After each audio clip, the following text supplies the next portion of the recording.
Bonjour mes frères et mes sœurs, aujourd'hui dans notre programme Jour de culte, nous allons voir avec la grâce de Dieu qui était Samson. Alléluia. Et la vie, frères et sœurs, de Samson est contradictoire. C'était un homme d'une grande force physique, mais il faisait preuve d'une grande faiblesse morale. Il a été juge pendant 20 ans.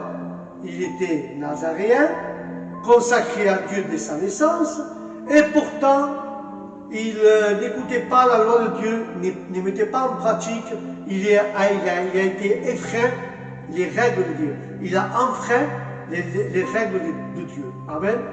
Et ce Samson nous apprend, frères et sœurs, que plusieurs fois, l'Esprit de Dieu vint sur lui en lui donnant une grande force pour lutter contre les Philistins. Les oppresseurs, les Philistins étaient les oppresseurs du peuple de Dieu. La vie de Samson s'illustre à la nécessité de dire non à la tentation charnelle. Combien de fois, frères et sœurs, nous sommes tentés comme Samson à la chair. La chair ne veut pas adorer, la chair ne veut pas prier, la chair ne veut pas aller aux réunions, la chair elle veut les choses du monde et dormir.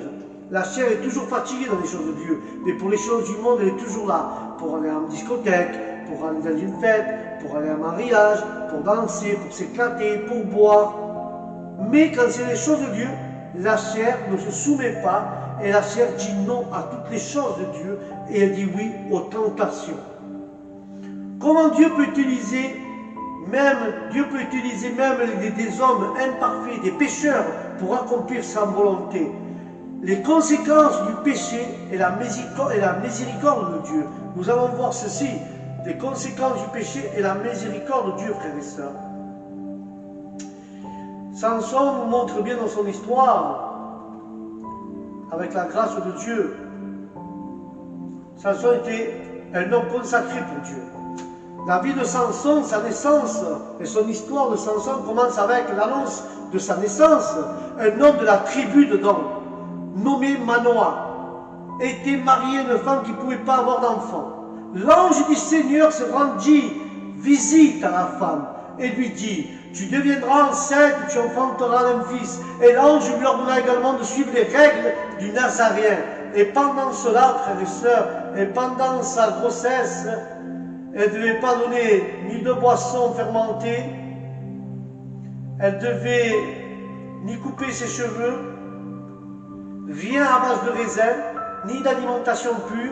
La femme de Manoah lui dit à son mari ce que l'ange lui a dit, et il dit de prier pour que l'ange lui rende une autre visite et leur donne plus d'informations. Alléluia. Mais nous voyons, frères et sœurs, que sur l'éducation de leur futur enfant, Dieu a répondu à la prière de Manoah. L'ange du Seigneur apparut de nouveau à la femme de Manoah, et Manoah a couru chercher son mari. Et l'ange répéta son message à Manoah en lui demandant son nom. L'ange répondit: pourquoi me demandes-tu le nom? Mon nom est admirable. Alors Manoah sanctifia un bouc sur un rocher, et comme la flamme montait de l'autel vers le ciel, l'ange de l'Éternel monta dans la flamme. Et alors que Manoah réalisa à qui il s'adressait, il a dit: nous mourrons sûrement parce que nous avons vu Dieu. Car l'ange de l'Éternel, c'est Jésus, c'est l'ange de Dieu, l'Éternel, fidèle à la parole de Dieu. La femme de Manoah donna sa naissance à un fils, il l'appela Samson. Samson, le Seigneur l'a béni à mesure qu'il grandissait. Le livre des Juges avance l'histoire de Samson jusqu'au moment où il cherchait une épouse. Il voulait épouser une Philistine, malgré les protestations de ses parents et contre la loi de Dieu, interdisant les mariages mixtes avec les païens. Mais la mère de Samson, frères et sœurs, la mère de Samson et son père l'accompagnent Samson à Timna pour préparer les fiançailles en chemin. Et un lion attaqua Samson, et l'Esprit de Dieu fut sur Samson et déchira le lion comme on déchire un bouc, n'ayant rien dans les mains. Alors Samson passa près d'un cadavre, d'un lion encore, il trouva un panal de miel, un rayon de miel, et il mangea. Et là, Samson a fait une violation à la loi nazaréenne. Tant qu'il se sépare du Seigneur, il ne s'approcha pas des morts. Mais Samson semblait avoir mal agi envers cela. Il avait mal agi. Il s'était rendu compte qu'elle a donné le miel à ses parents. Laisse-moi t'expliquer 2 minutes autre chose, frères et sœurs.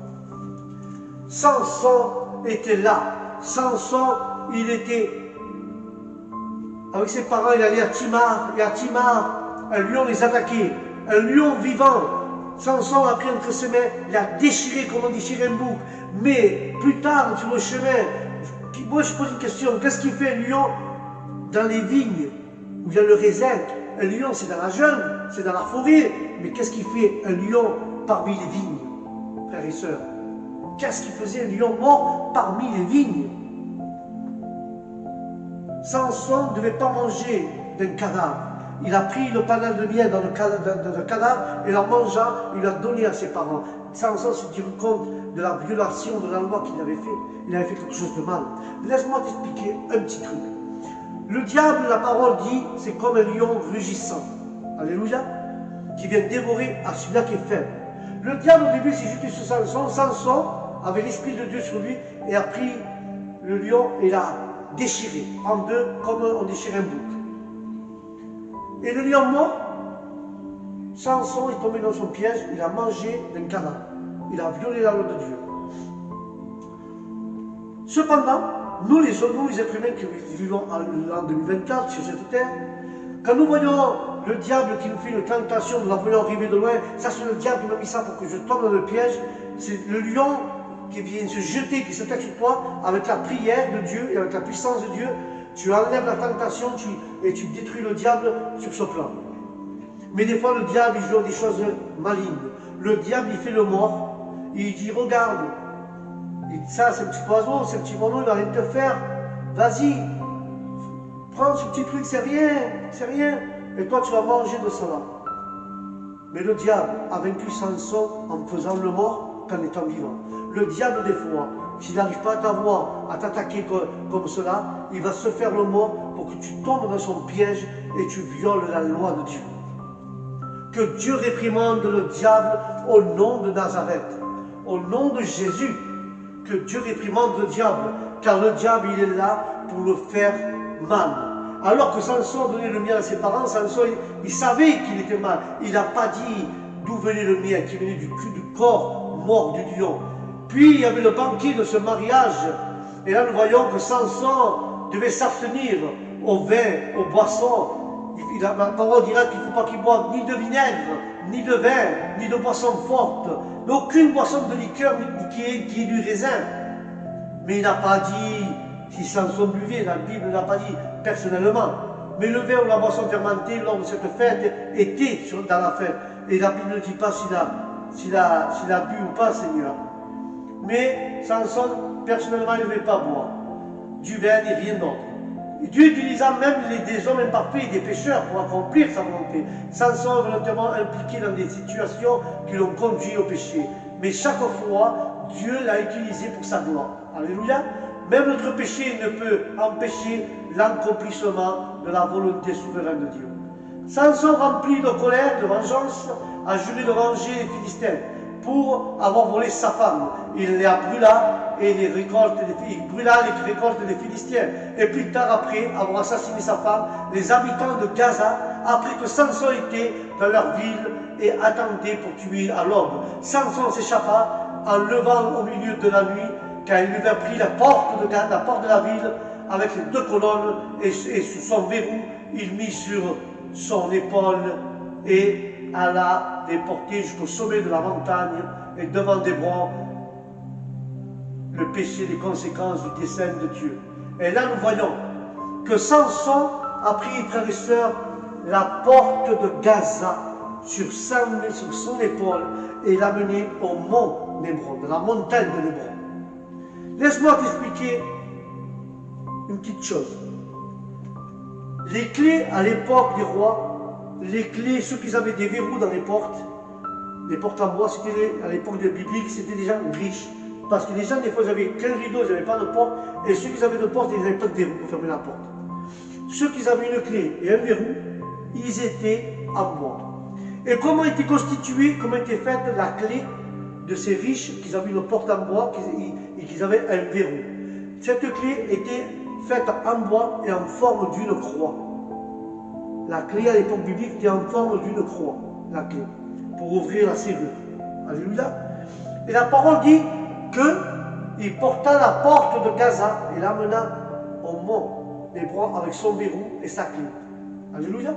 Maintenant, frères et sœurs, il a parlé aussi de 2 colonnes. Alléluia. Ceci représente Jésus-Christ, qui est Jésus, qui est la porte du salut.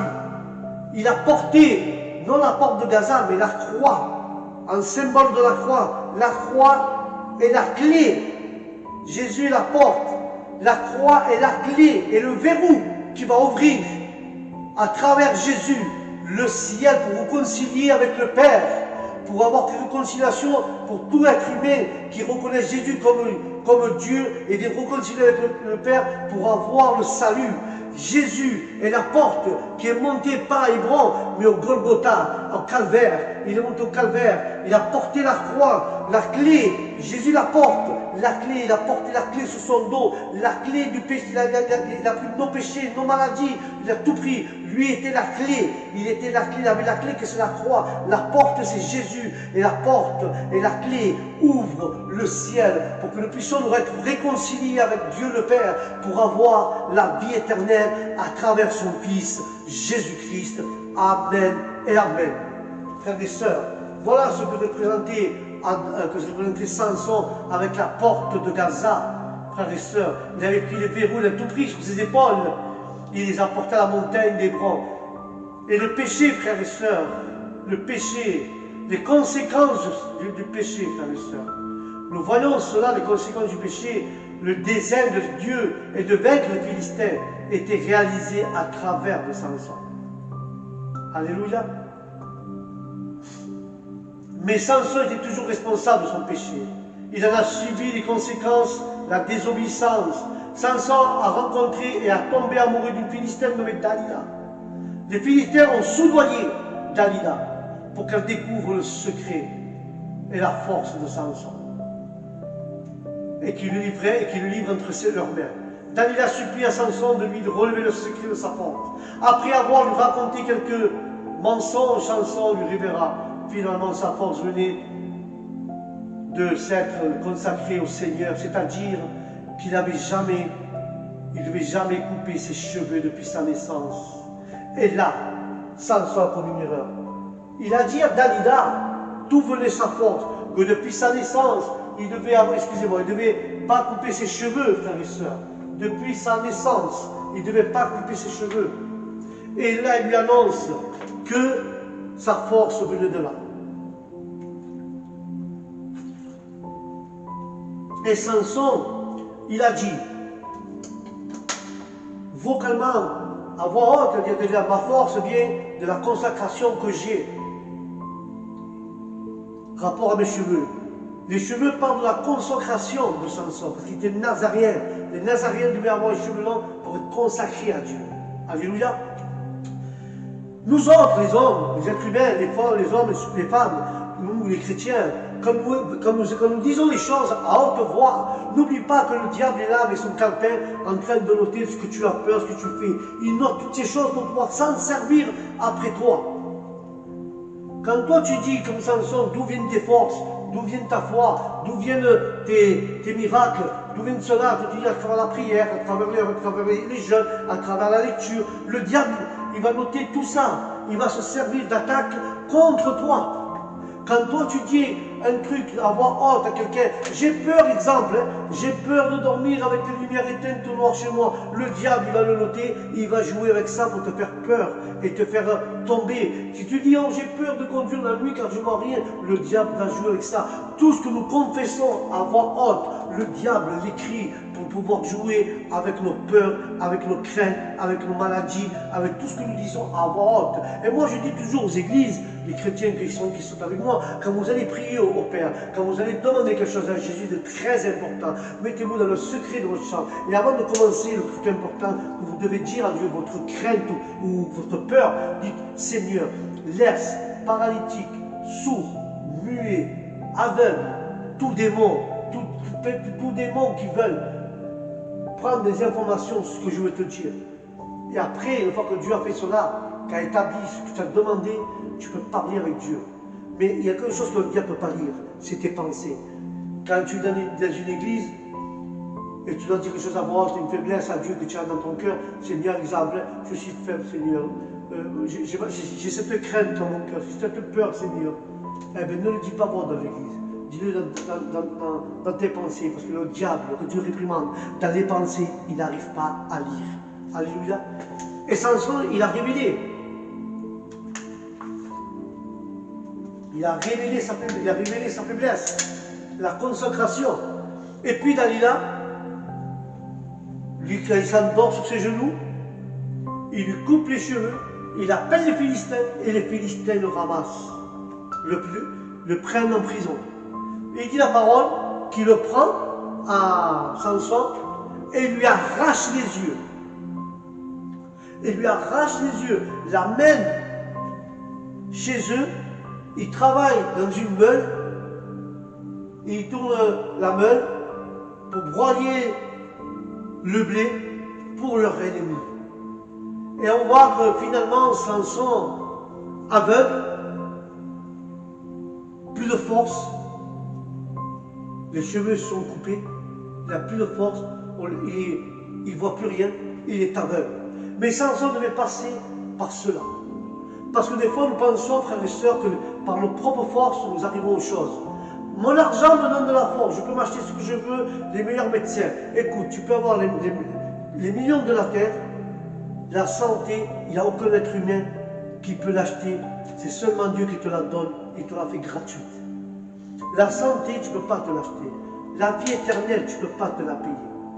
Alors laisse-moi te dire, quand tu te crois que l'Église, c'est à ta propre force qu'elle tient debout, non, tu te trompes. Dieu n'a besoin de personne pour maintenir son Église. Écoute, quand le pasteur il se prend pour le géant, il dit, ah si moi je ne suis pas à l'Église, l'Église ne fonctionne pas. Et il y a une frère, ah si le pasteur il ne me met pas moi en train de chanter, l'Église, il n'y a personne qui vient. C'est grâce à mes cantiques que l'Église elle s'y anime et elle prospère. Non, Dieu n'a besoin de personne de nous. L'Église, c'est Dieu qui la maintient. L'Église, c'est Dieu qui la connaît mieux que le pasteur. L'Église, c'est Dieu qui connaît ce qui est la nécessité, ce qu'ils ont besoin vraiment. Alors, ne te prends pas supérieur aux autres, car le supérieur des supérieurs, c'est Jésus.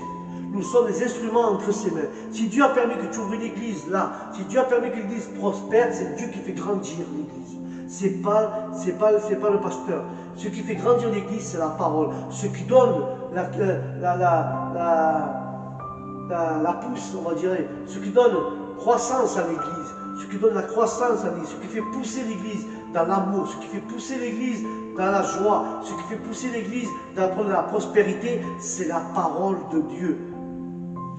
Samson, lui, se croyait mes forces physiques. Avec nos forces, frères et sœurs, nos forces sont limitées. À un moment donné, tu vas te fatiguer de courir. À un moment donné, tu vas te fatiguer de prier. À un moment donné, tu vas te fatiguer d'étudier. Car nos forces humaines ont une limite.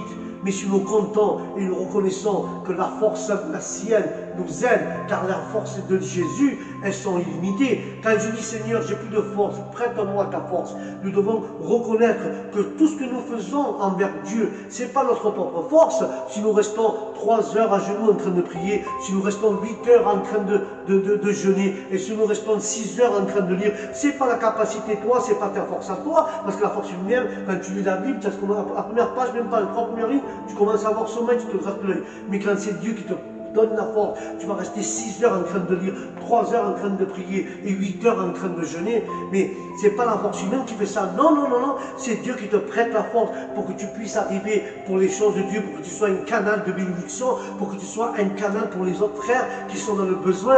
Alléluia. Alors, Ne te prends pas supérieur parce que tu as prié 3 heures à genoux, tu as jeûné 8 heures et tu as étudié 6 heures. Non, parce que Dieu t'a prêté la force pour le faire.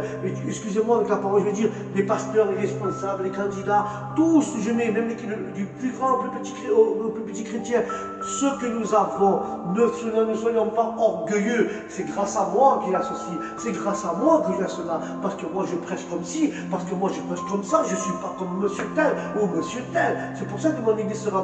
Non, non, frère, non. L'église se remplit, je dis quand c'est qu'elle se remplit l'église, quand il y a une simplicité, quand il y a de l'amour dans l'église, et quand le pasteur s'est guidé par le Saint-Esprit, et qu'il y a un cœur humble et disposé envers Dieu. Alléluia. Là, je suis d'accord, quand il y a un cœur humble et disposé à Dieu et un cœur obéissant à la parole de Dieu, alors l'Église prospérera. Mais c'est quand il y a de l'orgueil, que ce soit le pasteur, que ce soit un chrétien, que ce soit un diacre, que ce soit n'importe qui a de l'orgueil et qui se croit commandé au-dessus de Dieu, il dit, moi je vais faire comme ci, je vais faire comme ça, et tu présentes rien à Dieu. À Dieu, ton Église elle va fracasser, elle va se tuer, elle va tomber, elle va se détruire. L'orgueil tue ton Église. Je ne sais pas pourquoi je le dis, mais s'il y a une église qui a de l'orgueil, parce que Dieu a fait quelque chose, et il se croit, c'est grâce à moi, c'est grâce à ma prière, ce qui se fait passer à mon église, c'est grâce à ma prière s'il y a eu ça. Non, non, non, non, c'est pas grâce à la prière, c'est l'église entière que Dieu remercie.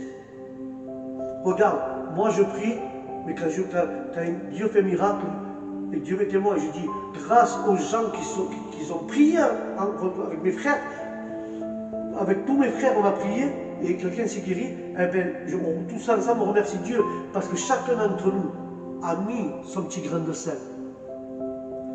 Donc, tu sais pourquoi Dieu permet que tu ne pries pas tout seul, pour que tu ne glorifies pas toi-même. Moi, personnellement, quand je prie, il se passe quelque chose, eh bien, je donne la gloire à Dieu. Parce que Seigneur, s'il se passe quelque chose, parce qu'il y a des gens derrière moi qui prient, utilise ton serviteur, Seigneur. Seigneur, bénis ton serviteur. Seigneur, écoute ton serviteur. Aide ton serviteur. C'est pas grâce à moi, Seigneur. C'est les prières de tous mes frères et sœurs qui sont derrière moi, que personne ne voit, mais que Dieu voit. C'est pour ça que quand il y a un miracle qui se passe, je remercie Dieu pour les gens qui étaient avec moi en communion, unis, parce que l'union fait la force. Quand il y a une union, quand il y a de l'amour, que nous sommes unis, tous dans la même prière, nous sommes un corps, et le corps complet demande la même chose. Alors, le bras de Dieu est obligé de descendre et de nous accomplir et nous exaucer ce que nous demandons, parce que Dieu va dire, ils sont tous d'accord, ils sont dans l'harmonie entre frères, ils sont tous dans l'amour, ils sont tous sincères. Alors Dieu étend sa main et donne la guérison à ceux-là qu'on demande. Mais un pasteur orgueilleux, un responsable orgueilleux, un chrétien orgueilleux, jamais il prospérera s'il croit que tout vient de sa propre force. La force que nous avons vient de Dieu, elle n'est pas de nous. L'homme a des limites et il se fatigue, il est humain. Regarde, tu as 20 ans, tu vas commencer à courir, tu vas te taper 15 km en sprint. Tu vas te fatiguer, mais tu es jeune, tu cavales, tu récupères vite. Tu arrives à 50 ans, tu ne vas pas taper 15 km. 50 ans, tu vas te taper, allez, tu arrives à 1 km, c'est grand maxi. Et tu es essoufflé. Il te faut 6 heures pour te récupérer. Alors à 70 ans, même plus tu cours. Tu vas d'ici à la boulangerie, tu es fatigué. Que je veux te dire, le corps se fatigue. Le corps humain se fatigue, il a ses limites. Mais lui, il n'a pas ses limites. Je te dis, Seigneur, prête-moi ta force. Je suis comme Samson, je te reconnais que tu es ma force. Alléluia. Mais ça, c'est parce que Samson se croyait au-dessus de tout le monde. Mais il suffit que Dieu lui a permis que les Philistins lui arrachent les yeux pour que Samson comprenne la leçon. Samson, en travaillant dans une meule, en train de broyer le blé pour ses ennemis, a compris que les forces venaient du Seigneur. Mais il a compris, une fois qu'il a pris les yeux, avec la vision spirituelle à l'intérieur, il a compris que la force venait du Seigneur. Alléluia. Des fois, le diable nous aveugle en nous faisant penser que nous sommes les meilleurs, sans nous, l'Église ne marche pas. C'est faux, frères et sœurs. Tu peux partir de l'Église, l'Église fonctionnera toujours, car c'est Dieu qui l'a fait fonctionner.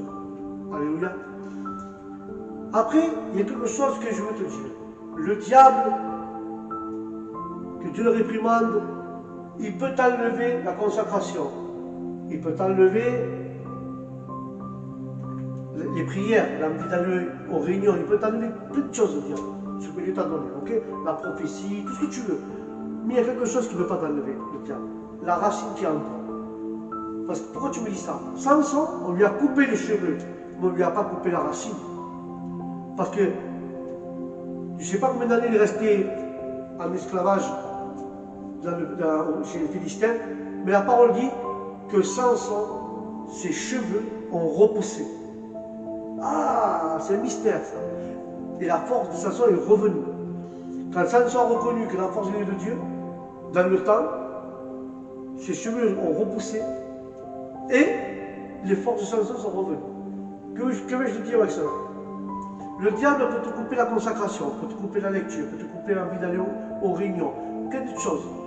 Mais n'oublie pas, si tu cherches Dieu et tu reconnais que c'est Dieu, comme Samson a reconnu, que c'est de lui qui vient ta force, quand tu reconnais tes erreurs devant Dieu, quand tu reconnais tes difficultés, quand tu reconnais tes fautes devant Dieu, et tu demandes avec un cœur sincère, ta consacration, tes cheveux vont repousser, tu vas avoir envie de reprier, de rechercher Dieu, de relire, d'étudier et de te reconsacrer avec Dieu et d'avoir une réconciliation avec Dieu et retourner à l'église pour adorer Dieu.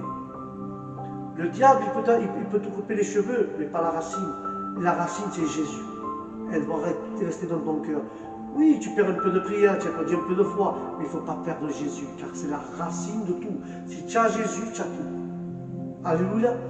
Le diable, peut-être, je ne sais pas pourquoi je le dis, peut-être aujourd'hui tu ne pries pas, peut-être aujourd'hui tu ne te consacres pas à Dieu, peut-être aujourd'hui tu ne lis pas. N'aie pas peur, n'aie pas de crainte. Seulement cherche Jésus avec une sincérité de cœur et dis comme Samson, Seigneur, je reconnais que c'est toi ma force, moi je ne vaux rien. Et reconnais tes erreurs devant Dieu. Viens te prosterner devant Dieu et tu verras que Dieu va faire repousser ta consacration, il va te réconcilier, tu vas avoir la joie du salut et tu vas pousser en esprit, tu vas grandir en esprit, tu vas grandir en lecture, tu vas grandir en consacration, mais comme les cheveux de Samson qui ont repoussé, il faut un laps de temps pour pouvoir reprendre ce que tu as perdu. Parce que Jésus, il a dit, je suis venu chercher ceux qui étaient perdus. Est-ce que tu as quoi, ce que tu as perdu?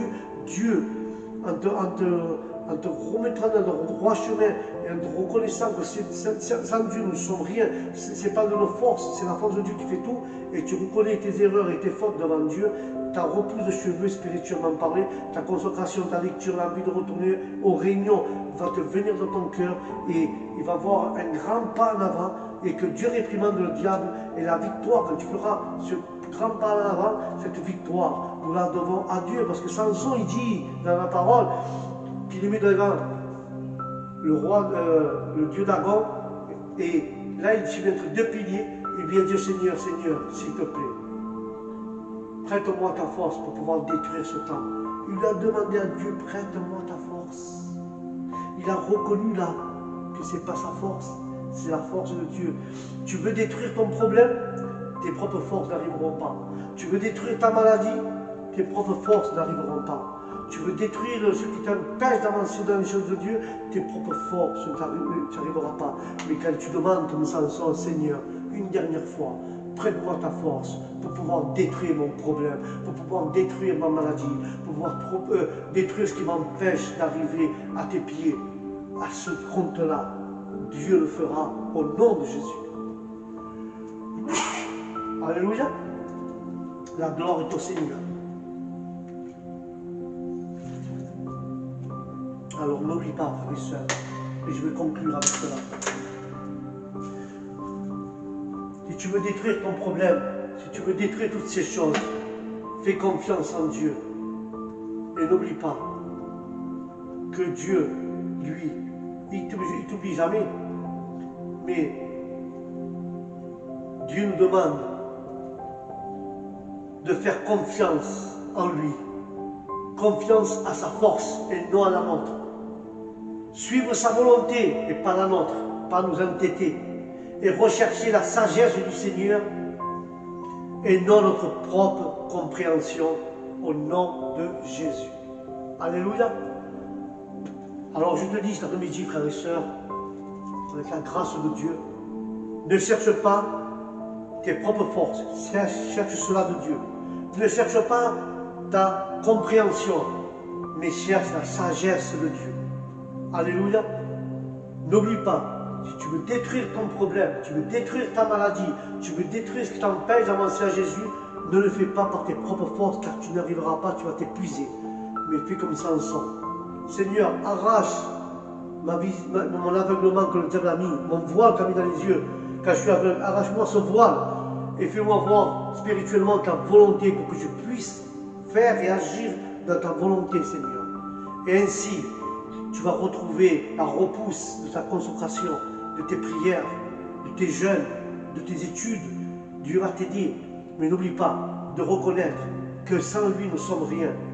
Et de reconnaître que ce n'est pas par nos propres forces que nous allons arriver, mais si nous mettons confiance en lui et que nous lui demandons de la puissance en lui et de la force en lui, car sa parole est puissante pour chasser les démons, pour guérir les malades, pour réprimander tout problème qui empêche d'avancer, tout plan de démons qui tombent par terre, comme les murs de Jéricho. Mais laisse-moi te dire une chose, mets ta confiance, ta foi en Dieu, et quand tu as besoin de détruire quelque chose, dis-lui, Seigneur, ta puissance, prête-moi ta puissance et ta force pour pouvoir détruire ce qui m'empêche d'avancer, au nom de Jésus. Voilà, frères et sœurs, c'était le petit message que Dieu a mis dans mon cœur, de faire confiance en Dieu, avoir la foi et demander force à Dieu qui te prête sa force, car nos forces, avec notre propre force, nous arriverons à rien, car nous sommes des humains et nous sommes limités. Sur ce, frères et sœurs, que Dieu vous bénisse, que la paix de Dieu soit dans votre âme, dans votre esprit, dans vos maisons, dans vos familles. Et je vous dis au prochain programme, bénédiction pour tout le monde, que la paix de Dieu soit avec vous. Shalom.